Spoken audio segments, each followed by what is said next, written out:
গীবত থেকে বাঁচার কিছু উপায়। ১. হুটহাট করে কিছু বলে ফেলবেন না। কথা বলার আগে ভেবে চিন্তে কথা বলুন। ২. আপনার বন্ধু অথবা কাছের আত্মীয়র অনুপস্থিতিতে তাদের নামে ভালো কথাও বলবেন না।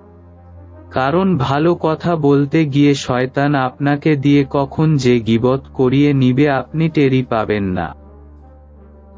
৩. অতি প্রয়োজন ছাড়া লোকসমাগম জায়গা এড়িয়ে চলুন। কেননা যেখানে মানুষ বেশি থাকে সেখানে গীবতও বেশি হয়। ৪. আপনার কাছে কেউ গীবত করলে তাকে থামিয়ে দিবেন।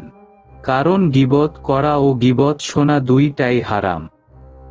৫. অমুক কেমন জানি পোশাক পরে, অমুকের রান্না ভালো না, অমুক মোটা, অমুক কালো, দেখতে একদম ভালো না ইত্যাদি এই ধরনের কথা বলাও এক ধরনের